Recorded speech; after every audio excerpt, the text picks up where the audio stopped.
Welcome back to The Explainer. Today, we're diving into a totally fascinating reinterpretation of the 2012 global shift.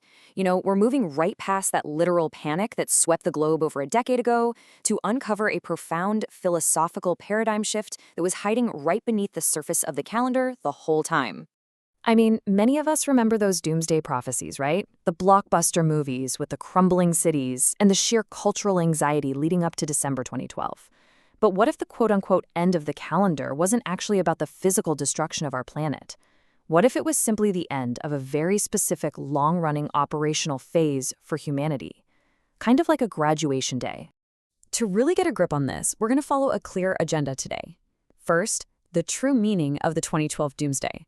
Second, the calendar shift between solar and lunar. Third, humanity's tree, branches, and roots. Fourth, nature's 3 to 7 rule. And finally, this shift from creating to utilizing. Let's get right into it. Section 1. The true meaning of the 2012 doomsday.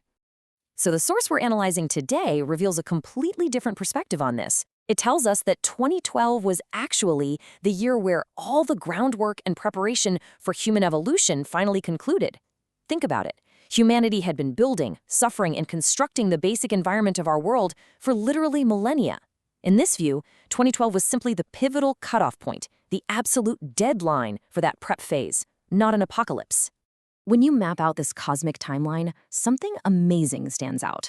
The calendar we use every single day wasn't just updated year by year. It was crafted thousands of years ago with an explicit, carefully calculated expiration date of 2012. Why? Well, because 2013 was meant to be the very first step into an entirely new era. The very first year we actually stop merely building and start working truly for the benefit of humanity. That brings us to Section 2, Calendar Shift, Solar and Lunar. This huge shift between calendars brilliantly illustrates the duality of our world. For centuries, humanity lived entirely under the expanding outward energy of the West, which was driven by the solar calendar, an era of intense exploration, of pushing boundaries and extending branches. But according to the source, we're now actively shifting toward the foundational internal energy of the East, which is guided by the lunar calendar. So the absolutely crucial point here is that the Yang era, that long period where the solar calendar dictated how the world unfolded and expanded, has successfully finished its assigned cosmic task. The outward push is totally done. The branches have grown exactly as far as they need to. Moving on to Section 3, Humanity's Tree, Branches and Roots. The source maps global civilizations onto this amazing ancient metaphorical tree. It's like a giant puzzle. Think of the West as the expanding branches, busy creating the world's infrastructure. Then, the great mountain ranges of the Himalayas and Tian Shan serve as the massive connecting trunk. And geographically speaking, the Korean Peninsula, specifically bounded by the Yalu and Tumen rivers, acts as the crucial foundational root system of this entire global tree. Now, because the branches have finished their exhaustive job of evolving society, all that vital energy of human progress doesn't just, disappear. It flows down, it moves back into the trunk, and pours straight down into the roots. And these roots must now awaken to anchor the tree and throw open the doors to our future era. Section 4, Nature's 3 to 7 rule. But you might be wondering, why is the root of humanity located exactly where it is? Well, according to a fascinating mathematical philosophy in the text known as the 3 to 7 rule, perfect balance in nature requires a strict ratio of 70 to 30.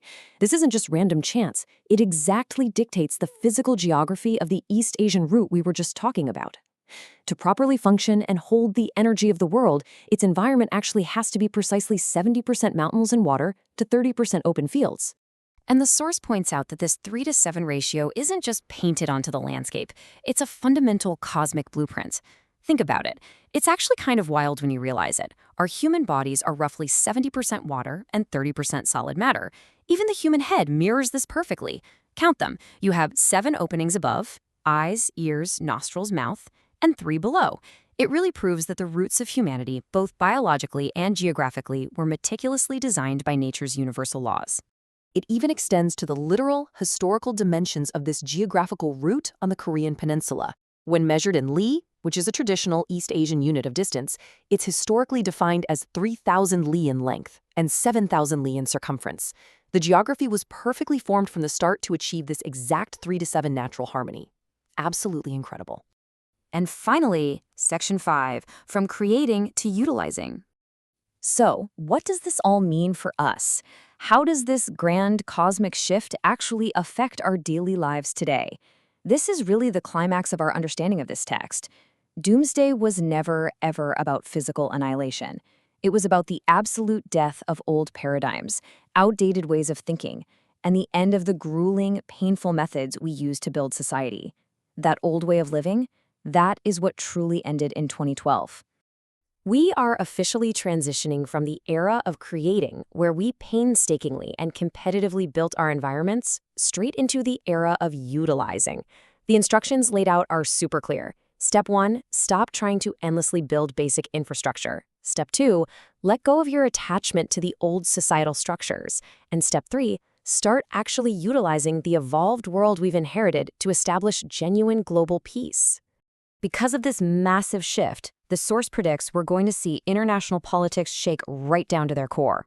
Long-term regimes will transform because the old energy sustaining them is just gone. Tactics of struggle, violent conflict, forcing your way to the top, all of that will become completely obsolete. And most importantly for us, our basic survival-based approach to daily labor is going to fundamentally change. You're no longer just working to put food on the table. I mean, that was the old era of building. In this new era, you must accurately measure the quality or the mass of your actions. It's all about the profound impact of your work. Understanding the mass of your contributions is how you truly figure out who you are and what your actual purpose is in this awakened world. As the old leaves fall from the branches and the deep root of humanity prepares to bear entirely new fruit for a peaceful future, we all have to ask ourselves a really critical question.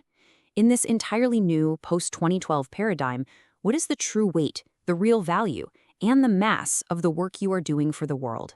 Thanks for joining me on this explainer today, and I'll leave you to ponder that question until next time.